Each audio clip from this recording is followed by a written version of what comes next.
मित्रांनो, स्टार प्रवाहावरील लोकप्रिय प्रेमाची गोष्ट या मालिकेची मुख्य नायिका तेजश्री प्रधानने अगदी काही दिवसांपूर्वीच ही मालिका सोडली आहे. तेजश्री साकारत असलेलं मुक्ता हे पात्र आता अभिनेत्री स्वर्धा ठिगळे साकारत आहे. आणि तेजश्रीने मालिका सोडल्यानंतर प्रेक्षकांनी एकच कांगावा सुरू केला, ही नवीन मुक्ता आम्हाला अजिबात आवडली नाही. मुक्ता हे पात्र फक्त तेजश्रीच चांगल्या पद्धतीने करू शकते, त्यामुळे तिलाच मालिकेत परत आणा, अशा मागण्या सोशल मीडियावरती केल्या जाऊ लागल्या. आणि अभिनेत्री स्वर्धा ठिगळेने मुक्ता हे पात्र घेतल्यामुळे तिला देखील होणाऱ्या तुलनेला सामोरं जावं लागलं. पण आता अशा चर्चा रंगल्या आहेत की अभिनेत्री तेजश्री प्रधान या मालिकेमध्ये परतणार आहे. प्रेक्षकांच्या प्रचंड मागणीमुळे तेजश्रीला या मालिकेत परत यावं लागणार आहे. पण या चर्चांमध्ये किती तथ्य आहे तेच आपण या व्हिडिओमध्ये जाणून घेणार आहोत.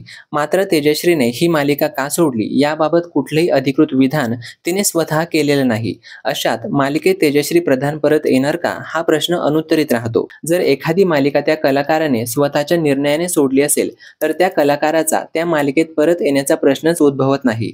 त्यामुळे तेजश्री मालिकेत परत येणार नसल्याची बातमी खात्रीशीर आहे. त्यामुळे तेजश्री प्रधान मालिकेत परत येणार असल्याच्या बातम्या साफ खोट्या आहेत. लवकरच वेगवेगळ्या माध्यमांतून आणि नव्या व हटके कलाकृतींमधून प्रेक्षकांच्या भेटीला येईल, असं तेजश्रीने म्हटलं आहे. तर अभिनेत्री स्वर्धा ठिगळे मुक्ताच्या भूमिकेमध्ये तुम्हाला आवडते का? कमेंट करून नक्की सांगा. आणि अशाच नवनवीन अपडेट्सकरिता चॅनेलवरती तुम्ही जर नवीन असाल तर सबस्क्राईब नक्की करा.